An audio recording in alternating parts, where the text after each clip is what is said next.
Thank you for joining us today. Please note that there is no CPE attached to this webinar.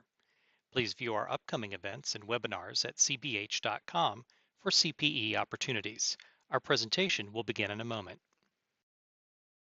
Good afternoon and welcome to Cherry Bekaert's webinar entitled Managing Cybersecurity Risk in a GovCon World. My name is Neil Began. I'm a Principal and Director of IT Audit here at Cherry Bekaert. Joining me today is Steve Ursillo, who is a partner and our National Leader of Information Assurance and Cybersecurity. Welcome, Steve. So a couple of housekeeping items before we get started. You are more than welcome to ask questions throughout using the toolbar on the right side of your screen. I will tell you that there's a lot of content to cover today, so for any questions we do not get to, we will certainly follow up afterwards. Not only will this webinar be recorded and available on our website, but we are more than willing to distribute the slides if you would like. So without any further ado, let's get started. Okay, let's talk a little bit about today's agenda. I'm going to start with what's keeping you up at night. Then we're going to jump right into understanding the current threat landscape, which I'm sure is part of what's keeping you up at night. We're going to talk a little bit about mitigation techniques specific to government contractors. And we're going to talk about cyber governance and why it's important to your organization. And again, time permitting, hopefully there will be some time for questions at the end. So let's talk about some of the many things probably keeping you up at night. Obviously, loss of data. Typically, this is going to be private, confidential, or most often customer data, something very important in your world, as you're well aware. Uptime of systems, making sure you're in agreement with any SLAs and service level agreements that you need to comply with. We're going to talk a lot about third-party dependencies and vendor management today. Obviously, a focus being that this is a cybersecurity webinar is a data breach and whether or not there's a lack of incident response within your organization. Spear phishing attacks, another focus of today's webinar that we'll dig into. Obviously, the sophistication and evolution of these attacks, something that is not going away, is constantly evolving and something that needs to be aware of, and overall data management as well. In addition, you have a lot of different risk considerations: compliance, operational, financial, reputation, obviously a big one, any pending lawsuits and legal implications as a result of a breach or otherwise. Mitigation, as I mentioned, we'll talk about mitigation techniques. Obviously, negative publicity, not only to the public, but to your customer base and or possible teaming partners is especially important in the GovCon world. And then, quite frankly, just the overall question with, are we doing the right thing? So again, the focus of today's webinar is cybersecurity, and what we wanted to leave here with is why it should be the biggest risk concern. Obviously, it played into many, if not all, of those things that could possibly be keeping you up at night. And if you look at some of these statistics, are just staggering in terms of the number of days attackers are often present before detection. I mean, if you think about a burglar being in your home before detection, the longer that is, how terrifying that could be. One thing that you will hear throughout, a common theme, is the people factor. And 90% of all cyber attacks delivered via phishing to your people. So we're going to spend some time today talking about phishing attacks, how to prevent them, and how to detect them. And then just the actual quantifiable dollar figures are just staggering. So $8 trillion is estimated to be the cost of cybercrime to the global economy by 2022.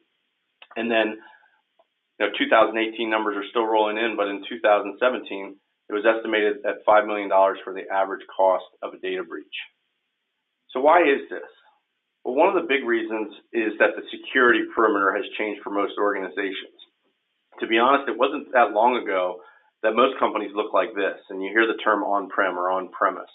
So their people were within their walls. Their computers were in their walls. There wasn't a lot of mobile computing and mobile devices being used. Documentation was kept within their walls. However, most companies today look more something like this. You may even use some of these third parties here. So obviously, the security perimeter has changed. Along with that, the threat landscape has changed too. So we're going to ask Steve to jump into the current cybersecurity threat landscape. Steve? Thank you, Neil. As Neil had indicated in the earlier slide, the landscape is certainly evolving and changing, and it's kind of an ongoing type of thing year after year. And what we typically see is obviously advances in technology, new requirements, regulatory requirements, and strategic directions of organizations is really going to be dynamic. So assessing those risks and understanding what these true threats are and how it impacts an organization is really imperative to trying to stay at least on target or trying to stay a step ahead, which in many cases doesn't seem like is a really achievable task. However, so some of the trends that we are going to talk about today is ransomware as a service, and people see that and they go, I know what software as a service is, but what's ransomware as a service? Well, ransomware as a service is basically similar to what you see for software as a service. There are organizations out there that operate on the dark net, or they're operating, within the confines of the internet, where they're actually orchestrating the ability to conduct ransomware attacks on organizations or within a certain target environment based on a subscription model.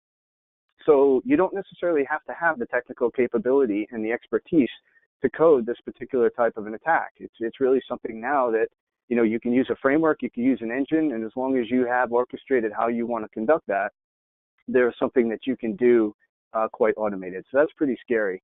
The other thing that's on the rise, obviously, is the increase in Internet of Things and the devices that are out there. And these types of devices are in a lot of organizations, and in many cases, these devices are not held to the security standard that you typically see in some commercial or enterprise software development. So these devices can, in fact, be put onto networks and in and of themselves present a significant amount of risk to the environment. Attacks are becoming more and more sophisticated as well. The typical types of things that occurred in an attack kill chain are now also becoming automated. So these attackers are actually finding ways to build automation and actually use even AI, artificial intelligence, in some of the ways in which they're conducting these attacks. So, the attack sophistication is increasing. There's a number of different targeted attacks against, financial institutions and financial services. As the attack sophistication evolves, they become more targeted depending on what the overall end game is for the adversary. In addition, what you're seeing, and this has taken on a more significant role in the last probably 18 months, is malware that's being used for mining cryptocurrency. So, basically these bad actors are developing malware that could be running, on your system, a system in the cloud, or even embedded on a website. So as you browse, you're actually mining for cryptocurrency on their behalf.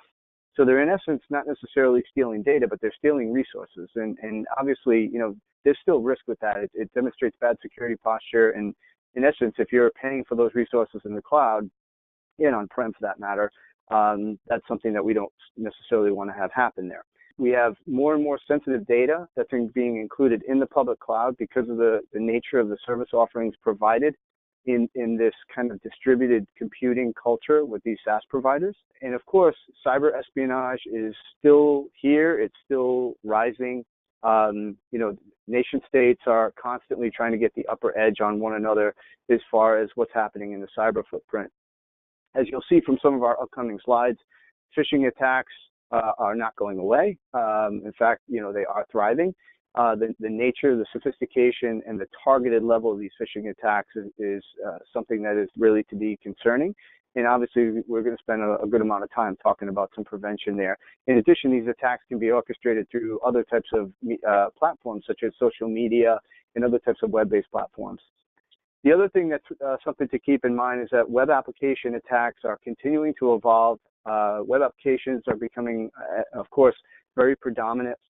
And with that being said, organizations need to certainly address the application security aspects. Attackers are finding vulnerabilities within the web applications, and they're attacking organizations through those environments, and particularly attacking data at the database levels, through these vulnerable web applications. So certainly things to consider for the trends. So let's put that all together and think about some of these top threats and risks, right? We talked about phishing and the variants that come with that, certainly up there and continuing to evolve. And different variants are forming all the time.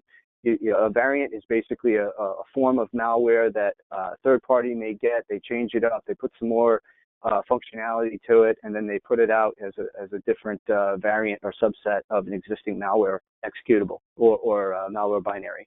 Then we have this targeted ransomware.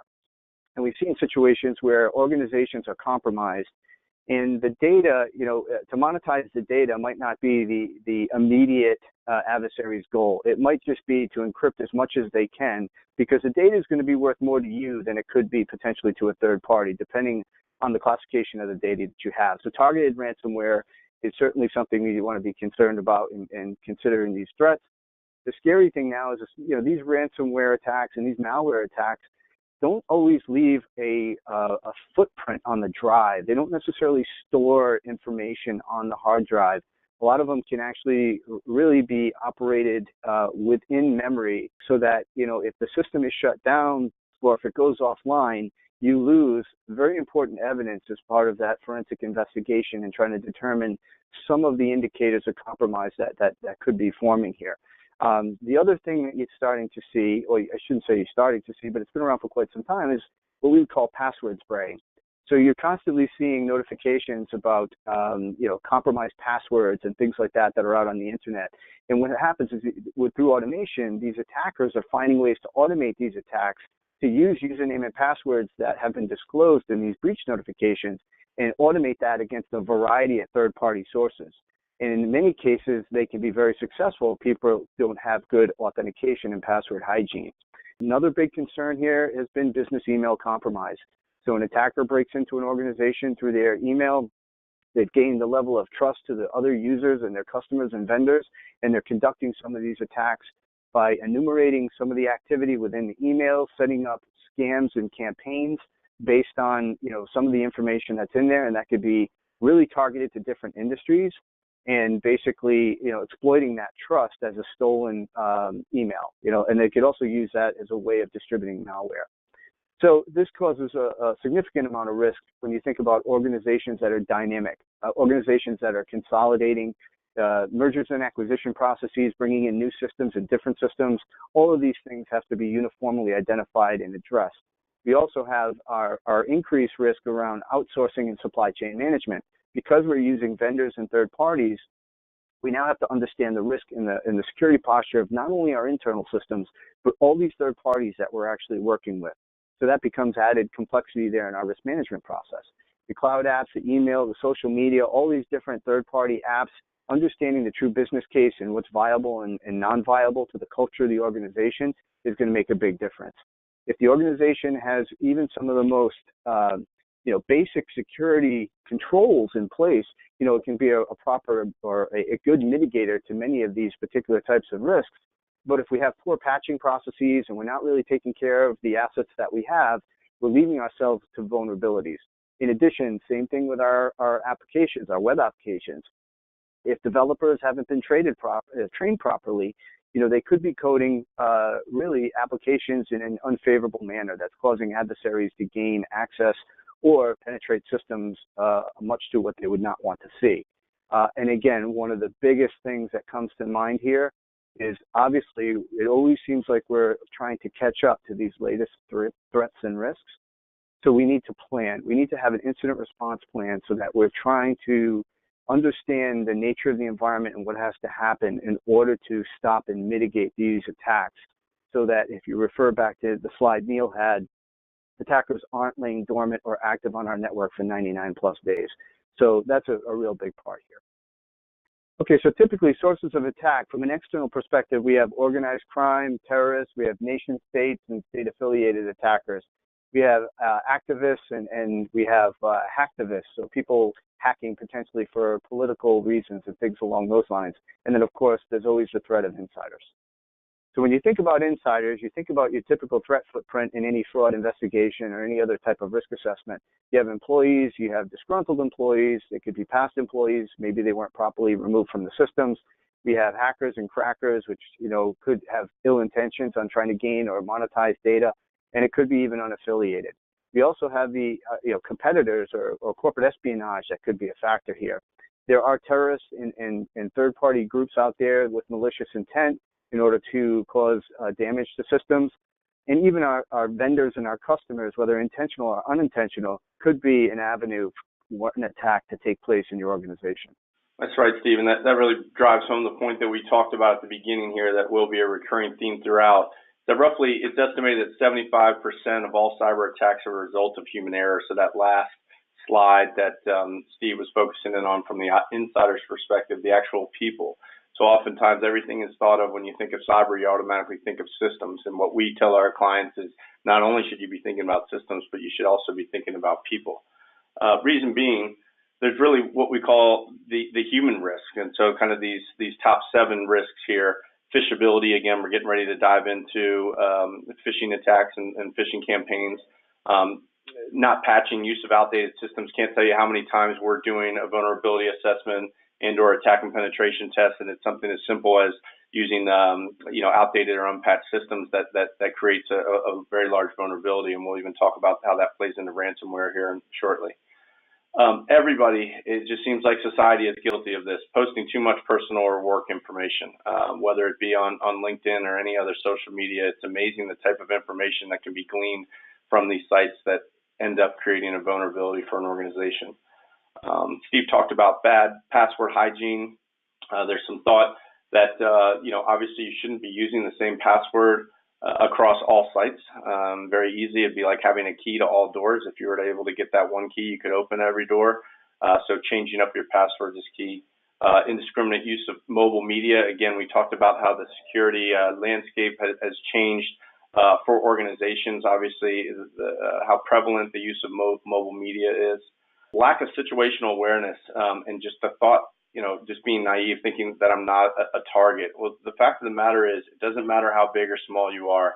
A lot of times, the thought, again, about cybersecurity is it's all financial or it's all healthcare based. And really, at this point, it's an industry agnostic risk. Everybody is a target. And the thought being that it's not a matter of if, it's when. And then accidental loss or disclosure of information, again, just a pure human error of accidental loss or disclosure. So as Neil said before, earlier in the slide, as humans, our nature is that we're trusting, and we're thinking that we're going to get emails that are not going to be conducive to any type of malicious behavior, but that's obviously not always the case. So what you find in some of these studies in the past and things that are evolving is that the spam level actually overall is being reduced because the campaigns that they put together are more targeted and they're lasting longer, right? They're really looking to concentrate to make these emails believable to third parties and to users to actually get their payload distributed accordingly. So based on some of the recent reports, one that's, from last year's studies here, for Greenhorn, 91% of phishing attacks are display name spoofs. So we'll show some examples of that, but that's typically the type of thing where you receive an email and it has somebody that you know, but when you actually look at the confines of where it came from, it's not really that person. There's a different type of email address behind there. Direct spoofs and domain lookalikes were another small percentage of that. Where attackers will set up either domains or websites that look like something that's legitimate and try to entice you into going into that area and potentially entering in some sensitive information. We have highly targeted spear phishing, depending on the nature and industry that you're working with or you're actually operating in. And this will exploit different types of trust and pressure tactics to get you to do things. There's always this heightened sense of an emergency or something you need to do that makes you almost feel like you're panicking a little bit to get you to try to follow that email and get you off guard. The other thing that's really significant, and this is very predominant, is malware that's embedded in attachments and documents. So what happens is these attackers are embedding small pieces of malicious code within the documents so that when you execute the document, it calls back to what's called the command and control server. And then once it communicates with the command and control server, the command and control server can now initiate a number of different types of commands to the system or the botnet of network systems that it controls. So these documents have, are maliciously designed or embedded with these types of malicious files here. So documents, emails, all those things continue to be a very effective method for the exploit or what we would call payload delivery. So here's some examples here. When you start to look at this particular email, you can see that in the login of the email, there's a login to a well-known URL there. Again, somebody would click on that, say, okay, we use that particular SaaS application, but what they're not looking at is when you click or hover over that, you can clearly see that the address below is not indicative of what's really truly there. So that's a spoof, and that potentially would bring you to an alternative website if you don't have the proper security and controls involved in mitigating that type of an attack. The next slide will show you, in essence, what the page could be that you're getting to. So what you'll see in this campaign here, you're coming up to a page that looks a lot like the true page. However, what you're seeing there is that it is not. It is actually a replica of that environment, and it's used to collect information that goes back to the attacker and the adversary. Once you get in, the attacker can do a number of different types of things. So, it could be just a thank you. It could be something where it redirects you or brings you to the legitimate site. Here's another example here, and this is an email. So we see an email that's basically simulating that it's coming from the IRS, but if you look deep, that's not necessarily going to be the case. So again, other types of spoofs that we're seeing in order to catch somebody's eye. And if they're operating fast and they get concerned because they're seeing a problem with their refund, they're not closely paying attention, they may activate and go through this real quick. I mean, we are human, we do make mistakes. Here's another one for, a well-known type of software service out there where there's a spoof or a fake email that's going out telling them, hey, you need to change your password. We've had some malicious behavior on your account from, an IP address that's in Russia. So you should probably log in and change your password. Well, what's really happening behind the scenes is this is a phish, and it's basically a situation where the person would click on change password, they get to a prompt screen, they would change their password, but what they're really doing is giving the attacker the real password. The attacker then takes that account without multi-factor authentication if it's not enabled, and then logs in and does what they need to do to take over the account. So here's some other things to think about. We talked a little bit about the malicious files embedded in documents. These are some of the things that you might see. Now, granted, you may see these in your everyday working environment, so I certainly wouldn't want you to think that if you're seeing this that you certainly are potentially going to be a victim of an attack. But these are the types of things that come up to say, hey, listen, this workbook has a macro. Do you trust it? Do you think this workbook should have a macro? Things like that you certainly want to be aware of. In addition, you may have other types of plugins that are asking for the ability to run that maybe you're not used to seeing. So certainly if these types of things happen, sometimes they're legit and sometimes they're not. So it is an indicator that you may just want to take a second look, relax, and maybe look a little deeper. So the attackers can be wrong quite often, right? However, it only takes one. If an organization has 1,000 employees and they do a great job of training their employees and there's a great program, great controls, it only takes one for an attacker to get in.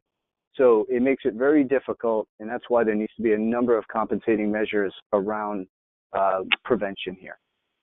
Hey, Steve, one of the questions coming in, actually pretty pertinent to what you just talked about, is how often should we be training our employees on phishing campaigns?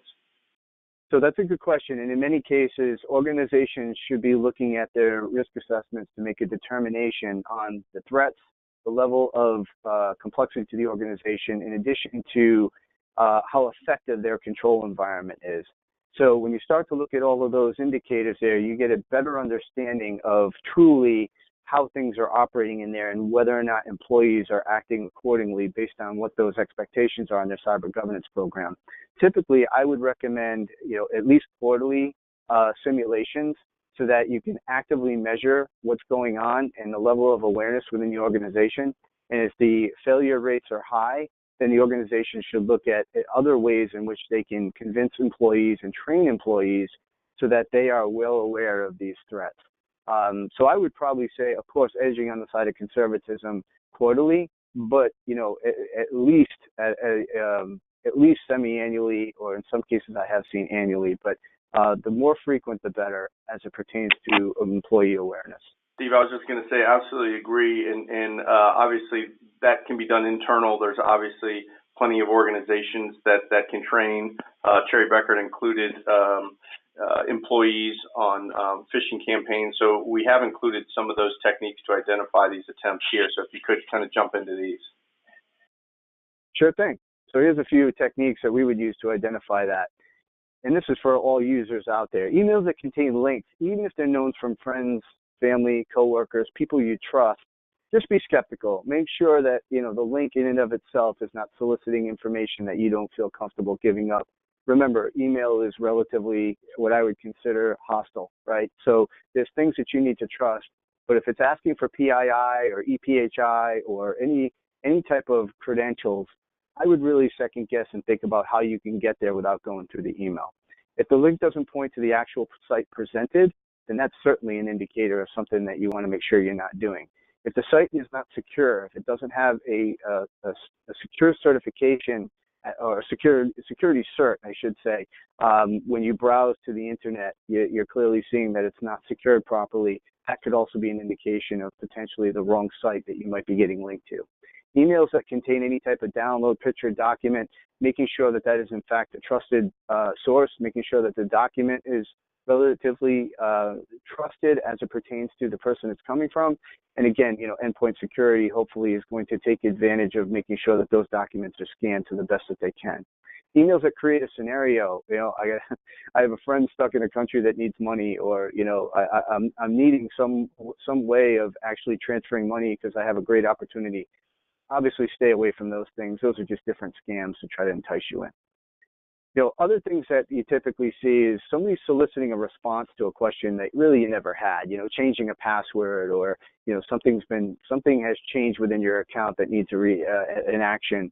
And again, you think, well, it wasn't me, so you start to get concerned. So anytime that you have something that comes in of that nature, I typically tell people to go out of band. Do not follow the email. Don't go down that rabbit hole. Open up a browser from a system that you trust, log in directly, and inquire to make sure that whatever it is that's going on is okay. If there's a phone number in the email, don't use that phone number. Go to a website, look at the back of your credit card, whatever it is, find a more trusted way to come up with a phone number so you don't get pulled down parts of the scam and into that rabbit hole. You want to make sure that you're verifying where these messages come from. You certainly also want to be making sure that the links, the logos, everything looks legitimate. In many cases, it used to be where you'd see a lot of spelling errors and things like that, but they are certainly, these scams are getting better and better at making themselves look authentic. And we talked about this already, but it's always kind of pushing you for a sense of urgency. So try to take a step back. We're all busy. We understand that. But try to take a step back, and by hopefully identifying these risks, you're better suited to take a second look at things to make a better decision. So let's wrap all that up. Slow down.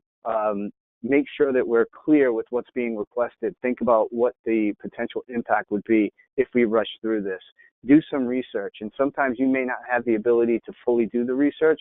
So make sure you talk to your security teams and people who are responsible that have you working through a communication program. The last thing you want to do is send this to all your friends and coworkers and say, hey, is this legitimate? And next thing you know, people are clicking on it. So you have to follow your response plan for a potential type of incident or communication properly. Reject any request for assistance. This one is important. I've seen pretty sophisticated people in technology get caught with this one. Perhaps they're using their computer, they go to a website, there's a particular vulnerability with their browser where their system freezes. They then have a number presented. They call the number and they say it's a customer support agent from a well-known software company, and they're going to help kind of remediate the problem. When in fact, the person is basically connecting to you and putting malware on the system and doing things to get control, and then they're basically going to try to extort information or extort payment from you, probably in the form of some type of iTunes gift card or something, some kind of gift card or something like that. So just be careful when you're actually giving requests. Make sure it's through authorized IT personnel. You also want to control where you navigate. Use the search engines, go to trusted sites. Make sure you're trying to reduce the risk where you go as you navigate, as opposed to going through the emails. That's absolutely right, Steve. I mean, we always talk about people being your first line of defense. Obviously, clicking on links or attachments can lead to this next portion of our presentation, really dealing with ransomware. So let's jump into what is ransomware. So ransomware's been around for quite some time, but it's certainly evolved over time as well. And the idea there is that there's malware that is distributed to a victim system where it uses a very sophisticated encryption method to encrypt the data, and only the bad guys or only those bad actors have the ability to decrypt it. It's typically something that happens pretty quick, so the impact is pretty significant. it propagates and spreads based on computer trust and based on vulnerabilities, or it could be propagated based on a user clicking on a malicious file. We've also seen it propagated based on, hacks on systems or attackers getting in and planting the malware in such a way where it consumes, it basically gets executed by a number of users, and the users go to a central location to log in, which you typically call a watering hole, or they go to a central source, they click on it, and then they get infected. So these typically spread via phishing emails, or they're distributed once a system's compromised. The attackers, once they get in there, will demand a ransom, and it's usually in the form of some type of digital currency, typically Bitcoin or others, and it's really something where they're putting pressure on you, and if you don't decrypt the files in a particular period of time, they are going to destroy the data and hold you at a point where, unless you have backups, then you're kind of out of luck there. So as time goes on, and these payments, in many cases can basically change depending on who you're dealing with and how much data is really at stake here. As of the time of the slide, the ransomware, typical average ransomware, maybe $1,000. But, think about this. When you think about organizations, we've seen organizations have ransomware payment demands, upward of $50,000, $60,000 and higher. So this is something that can really have an impact on an organization. So predominant ransomware attacks, there's a number of them here, or variants there too. And again, in many cases, these attacks will disrupt the business. They will take a business down to a point where it is completely stopped. So it is a significant threat, and it needs to be on the higher levels of most organizations' risk assessments. So here's just a quick example of Wannacry. It was discovered back in 2017. It conducted a massive global cyber attack, and the impact was pretty significant. The way that the actual ransomware propagated was through a Windows vulnerability that was discovered by shadow brokers, which was a hacking group, and they coded the actual exploit within the ransomware. So the ransomware would propagate, look for that vulnerability, attack that system. It would propagate itself and then look to move on to other systems and spread, the impact across an array of systems on the network and trusted networks. So things to think about there too is that this is also going to encrypt any backup data that the system is potentially trusted to or connected to. So those are things to think about as well. So in this particular case, ransomware payments were coming back, of 0.1781 Bitcoins, or approximately $300. But there are a number of organizations that were hit with this particular type of ransomware and variant that caused havoc. So this is a screen you don't want to see. This is basically what's an example of something that might come up if you're infected with Wannacry or different variants. Sometimes they're just text files for different variants of these ransomware. It just kind of gives you an idea of what that looks like. And you'll note all the different indicators there, how much time you have left, the address that you can make the payment to, some instructions there. Oh, and there's, of course, because this could be what they think of the bad actors as a legitimate business, which clearly is not, you can contact us and get some help if you want to, expedite your process, or if you're struggling to make those payments. So let's talk a little bit about prevention. And there's a number of different things that need to be considered. This is not meant to be all-inclusive. Organizations have to do a formal risk assessment here due to the severity of the impact of this type of a threat. You want to certainly make sure your data is backed up. Recent backups are off-site, segregated, and controlled so that the ransomware is not going to have an impact on that. The one thing to also think about is, depending on how long the ransomware has been on the network and lying dormant, the backups could be contaminated as well. So you have to be very careful in your incident response plan for the preservation so that your backups don't get destroyed, or when you start to rebuild, you automatically go back into a downward spiral again. Making sure you have network and host segmentation, or what we would call kind of this zero trust philosophy, which zero trust becomes something a little bit more sophisticated in a true secure network architecture. However, you do want to make sure that you're providing this trusted environment and segmentation, so the automation of these attacks has a difficult time jumping across and encrypting things that you're trying to trust and really keep segregated. Be suspicious of any unsolicited types of attachments, kind of similar to what we talked about for our phishing campaigns. And of course, make sure your organization is really looking at all the levels of security that it needs for anti-spam management, web proxy, browser protection, anti-malware, and those types of things. There should be active prevention on the network. There should be active detection to see whether or not any of these things are showing any kind of indicator of compromise to your intrusion detection systems. And you should have a well thought out plan. That's very important so that you can recover in a timely fashion, because every minute counts and there's a number of moving parts when you have to respond to something like this. The other thing we typically get through, these are a little bit more technical, but again, restrict external media, deactivate those auto runs so that, some of these devices are not susceptible. Making sure that some of your macros and your different types of plugins are protected. There's other things that you can do depending on the environment where you can actually use viewers, so certain executables can't run or certain types of macros can't run. Make sure, Neil had said it before, very important, you're not just patching your operating system, but all the software in your organization that you use, if it's vulnerable, it's a potential way for the attackers to exploit and get these malicious files propagated on your network. You also have firewalls, hosted network-based firewalls that can also assist in certain levels of mitigation here. And Steve, we had a question come in pertinent to this topic about ransomware. They said, you obviously talked about prevention, but what's the first thing we should do, God forbid, if we do experience a ransomware attack? So I'm going to take that one and I'm going to step back a little bit. Organizations, before they even experience a ransomware attack, should have a well thought out and organized incident response plan.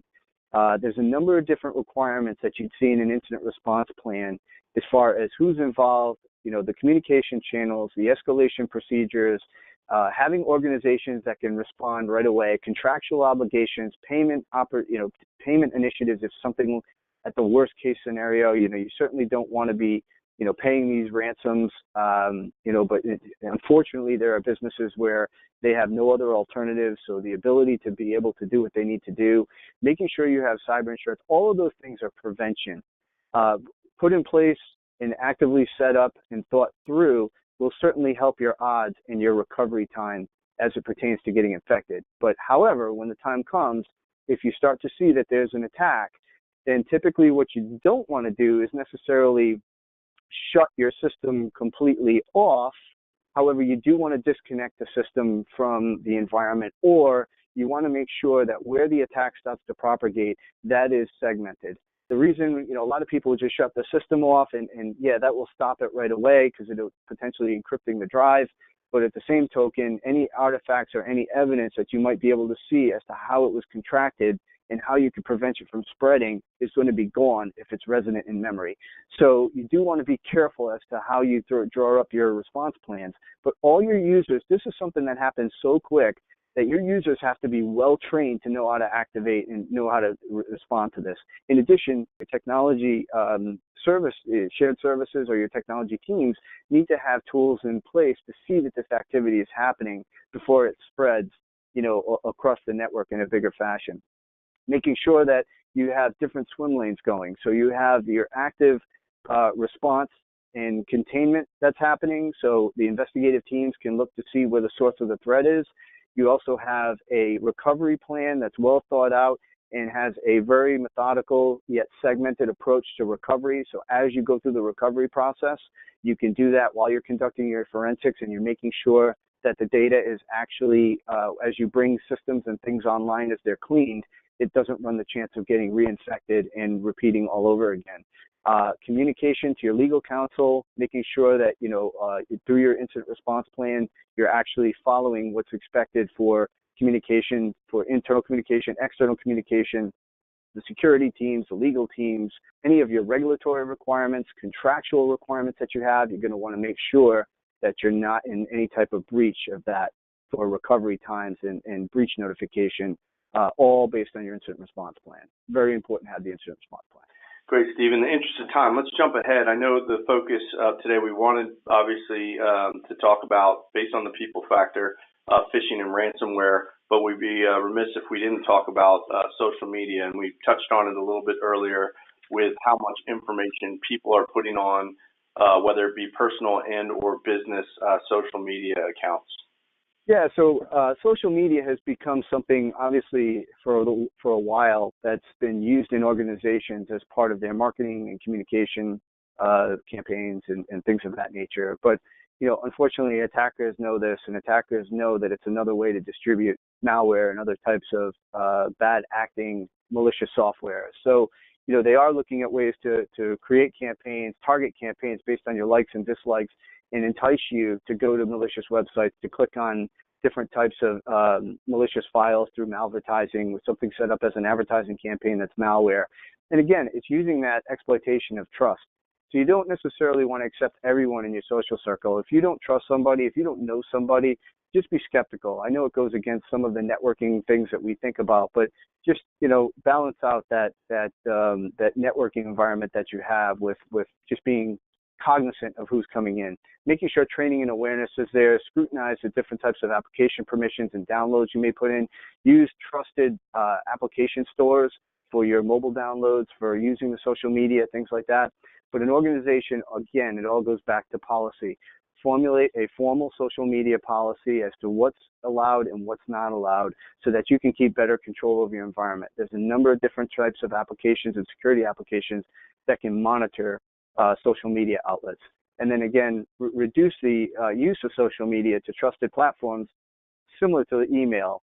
If you're running a production environment, you don't necessarily want people scanning social media sites and doing email on production servers and in production networks. Great, Steve, appreciate that. So let's jump into kind of cybersecurity governance, kind of top-down, things that mitigation techniques and so forth that every organization can look to employ. So if you could, please, let's jump into this. Sure, Neil. So in many cases, we're looking at our governance program as our starting point, right? We're going to try to actually formulate the right policies and procedures, get the executive level buy-in that we need in order to conduct the proper protocols across the organization. We're being brought in many cases to speak to board of directors and educate board members and audit committees on what those true risks are. But the ultimate obligation of these different executive groups, depending on your organizational structure, is really around awareness. And what their goal is to really truly measure the maturity of the organization as it pertains to their cyber risk footprint. That's the first and foremost starting point for cyber governance. Once they've done that, once they've identified who's responsible, how it's going to be communicated, and this information is articulated back to leadership on a regular basis, they can now have a general sense of how they measure up with their risk assessment process to make key decisions. And the key decisions are going to drive the technology, the people, and the processes around doing what they need to do to mitigate and reduce the number of threats to the organization. So when we think about cybersecurity governance, of course, there's that communication. It needs to be appropriate. Now, if you're in a small organization, you know your audience. You have to understand how to translate some of these more technical concepts back to your leadership. Some of these do translate, as you start to dive into it, into true business risk.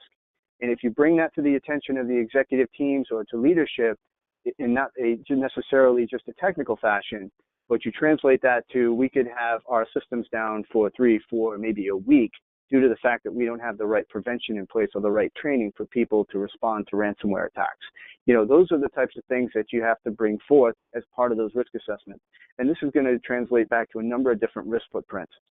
It could be business strategy. It could go across compliance and operational risk, financial risk, of course, and of course, the one that's really difficult to repair is reputational risk. So let's just think about this cybersecurity governance checklist. This is, again, not all-inclusive, but just things to think about here. We first have to have a strategy. We have to have the culture, the objectives, the resources, the strategy that ties truly into our business strategy. We have to define and mature our cyber governance program. We have to have processes within that governance program that identifies critical data and asset identification. If we don't know what kind of data we have and where it resides and what assets we have, it's going to be very difficult not only to protect it, but in the event of a breach to try to determine what the effect would be and what was potentially part of that breach notification and the costs that are going to be associated with that. So it's really critical to have that identified. We want to have these mature risk management program that includes the formality of a risk assessment and key decisions that are made amongst the leadership team around risk mitigation and proper controls and the maturity of those controls to reduce the inherent risk factor. We want to make sure that we have proper vulnerability management programs, that we're actually doing our vulnerability management, our attack and penetration testing on the networks, on the web applications, wherever it's relevant to that organization. Now, again, falling back to the slides Neil presented earlier, our footprint is changing, and we have a lot of third-party risk management objectives that we need to consider with our customers and our contractors. So all of those have to be incorporated through this risk management process, and this is going to set a risk profile within the organization. And now going back to kind of some of the discussions around breach notification and response, we have to think about an assumed breach mentality, meaning it's not if, it's when, and Neil clearly pointed that out in the intro slides. But we have to assume that there's an adversary on our network right now. What type of monitoring and reporting do we have in order to detect that timely, respond to it, and report back to leadership as far as what needs to be done in the communication chain through our incident response program. And again, awareness and training is paramount. It's something that should be included on an ongoing basis, all the way from just the users down, new users and contractors up to executive management, leadership, board of directors. Awareness and training is huge. Great, thanks, Steve. Very comprehensive coverage of several things we want to talk about today in terms of threats and risks, and then obviously implementing a good governance program. So some good news. There's plenty of available, very good information security, cybersecurity frameworks and publications publicly available and at your disposal. Some of these I'm not going to walk through each one in the interest of time, but may seem more familiar than others. Obviously, NIST playing a big part in the government world. Most recently, and we've got two of them highlighted there in the middle, NIST 853 and a derivative, which is 800-171, really came to the forefront as a result of the DFAR 7012 clause for DoD contractors. So we're going to talk about that and how they're rolling out NIST to non-federal systems, so really to your systems, to the government contractor systems themselves. A couple others to keep in mind. Obviously, you have regulatory resources for a lot of the financial and or government with FedRAMP and the cloud and FISMA and so forth. Again, these are NIST-based 853. And then really what you're seeing is being with the advent of security being so prevalent across the board is that the actual AICPA, what was once known primarily for traditional audit and tax, is seeing the need for more information security and specific cybersecurity standards. And as a result, we've seen a huge uptick in what are called SOC audit reports, which many of you may receive either as an organization itself or from your vendors as part of your vendor management process. So obviously SOC 2 and 3, each having at a minimum a security component. Something to think about that is now in place, but is really gaining steam in the market now, is there's actually a specific what's called SOC for cybersecurity. So rather than an attestation to a specific systems, this really looks at the overall cybersecurity framework of an organization. And then some of the others that you may be familiar with, obviously ISO 27000, the series 27001 and 2, really more of an international-based standard, but definitely we're starting to see more of that domestically as well. PCI for accepting credit cards, and then obviously the SEC, again, becoming more and more involved in the information security space as it results to financial reporting. A couple more here that I'm not going to go through again in the interest of time, but just so you know, there are plenty of frameworks out there, and many that could be overkill for certain organizations, many that would need to be modified significantly for organizations. It's not a cookie cutter approach. Highly recommend that you talk to somebody when looking to implement a framework across your organization, but something that should be done as part of that governance that Steve mentioned. Because of the fact the audience on this webinar today, the government contractors, we just wanted to take a quick second to focus on NIST 800-171. Again, really came to light as a result of DFAR 7012. It resulted in a subset of NIST 853. So it took 14 of the control families and a subset of those controls, which really ended up to be 110 controls across these 14 areas. Cherry Bekaert actually did a webinar specific to NIST 800-171 that you are more than willing to go watch on our website, where we delve into each of these 14 areas and those 110 controls and how it came to be.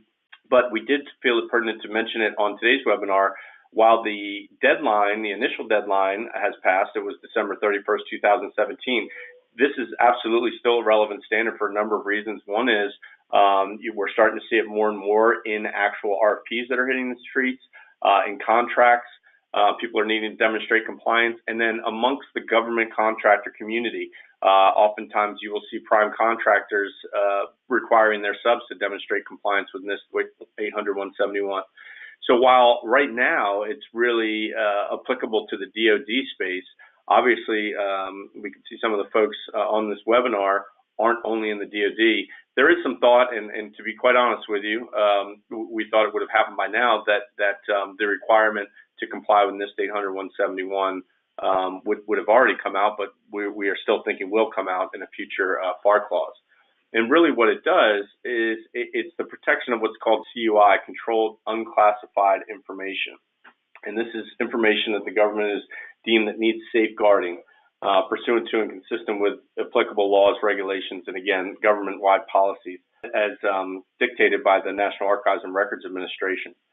So it really breaks down into a number of different categories. There is what's called a CUI, a Controlled Unclassified Information Registry list, put out by the NARA that you can easily click on. Some examples include everything from agriculture to financial to legal to nuclear to what's called privacy data, whether it be protected health information, PHI, or personally identifiable information, PII. Again, two more acronyms you're hearing more and more each day. But one of the big areas is what's called controlled technical information, which really leads the charge in that DFAR 7012, which is covered defense information, is considered unclassified controlled technical information. And there's a lot of different categories here as well that one may not have thought originally were really pertinent to some of the contracts they're working on. But when you start thinking about some of these areas to include, research and engineering data, specs, these could be blueprints, technical orders, executable code, source code, really anything that is, as you can see here, collected, developed, received, transmitted, used, or stored by on behalf of the contractor in support of the contract. And if you think about that definition and how encompassing that is, you're really going to want to pay attention to see whether or not you are handling any of these types of data. They should be clearly marked at this point, and oftentimes that will come from your core or from documentation and information you're receiving from your government clients. But you will start to see it more and more, again, in RFPs and contracts, and something to be aware of. And again, for more information on NIST 800-171, definitely invite you to check out our webinar on cbh.com for more information. Hey, Neil, along the lines of data management and data classification policies and programs, we had a pretty good question come in. What are some examples of CUI, and how do I know that I have it? So if you want to take that one. Yeah, so CUI, I mentioned a couple of the different ones, and really for the focus of how NIST 800-171 sees the world now, really that CDI, that covered defense information, which is part of one of the categories of CUI, which is controlled technical information. It really runs the gamut, and it can really be anything that is needed to execute the contract itself. Again, in terms of how do you know you have it, it should be clearly marked. And this is right on the documentation that's received. Things should be clearly marked as containing any CUI. But if there's ever any question as to whether or not it is, we strongly recommend that you reach out to your customers, verify, and if in fact it is, my guess is that they are going to make you comply with NIST 800-171. Very good. So last but not least, we've talked about people through and through, and not to beat a dead horse, but they are your number one risk, and they are your first line of defense as a result, or vice versa, the way you want to look at it.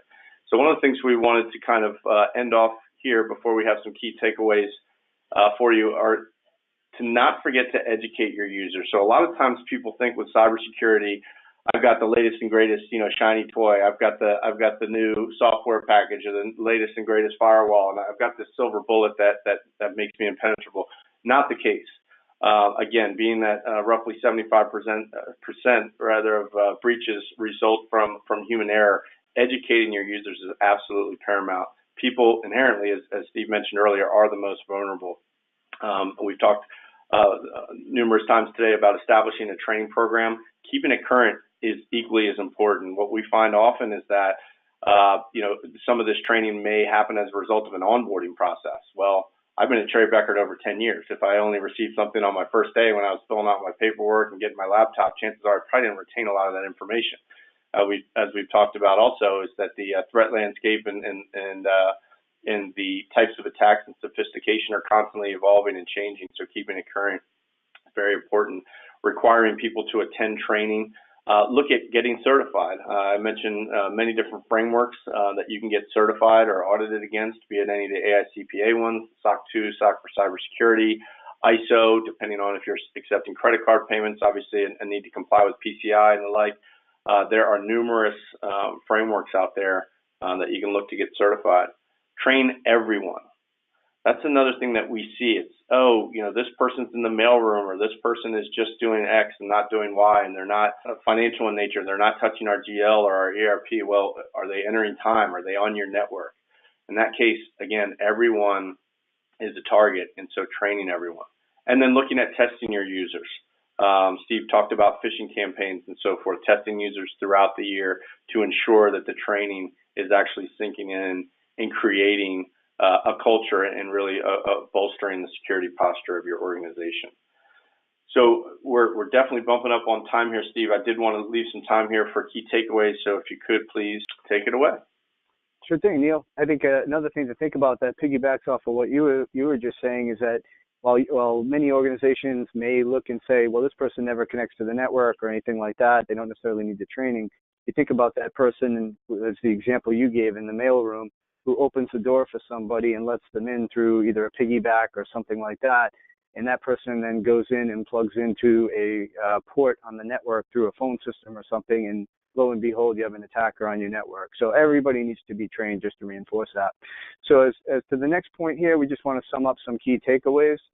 Cybercrimes are consistently occurring, and obviously these costs are increasing. Every year there's new costs that get affiliated with the cost of a breach depending on the classification of data, whether it's PII, EPHI for healthcare, credit card data. I mean, it's all going to carry kind of a benchmark of cost, which is a very effective way to understand what your financial risk exposure would be if you know your data and the type of data and where it's residing.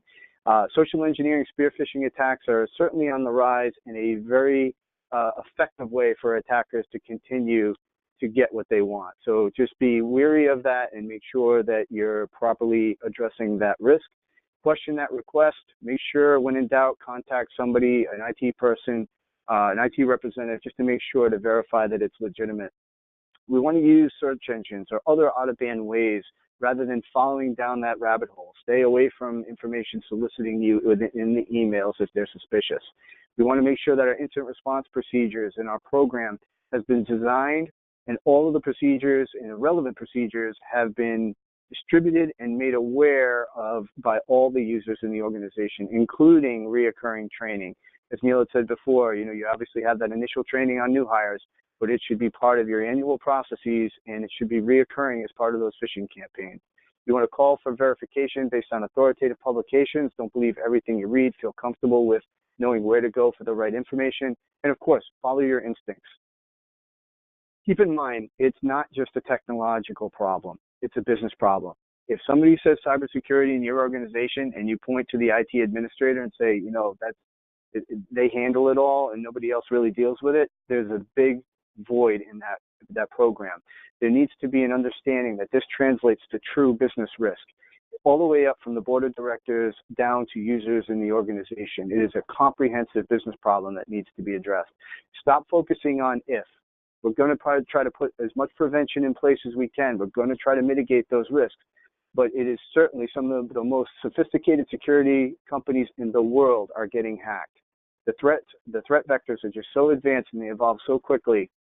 You have to have this assumed breached mentality.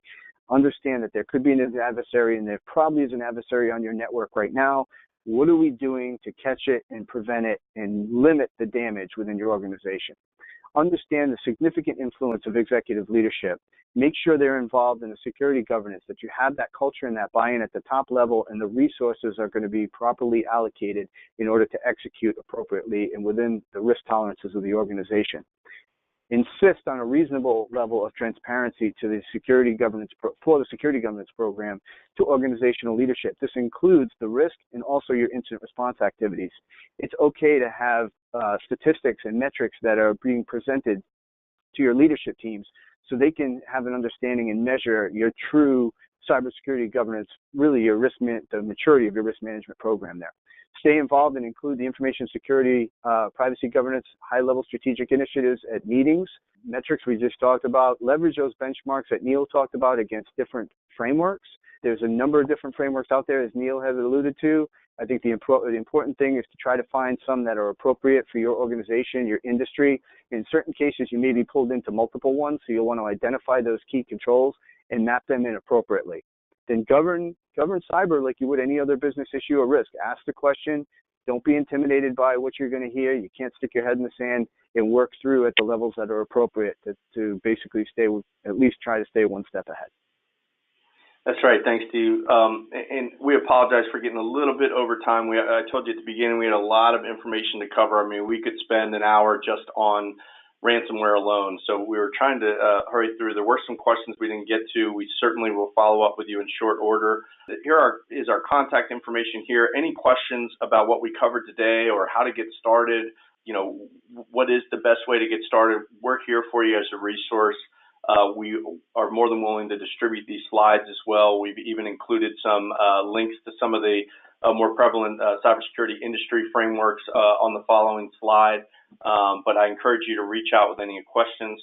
And with that, just want to thank Steve. I want to thank everybody for attending Cherry Bekaert's webinar entitled Managing Cybersecurity Risk in a GovCon World. And we hope to see you on a future webinar. Take care. Thank you, everybody.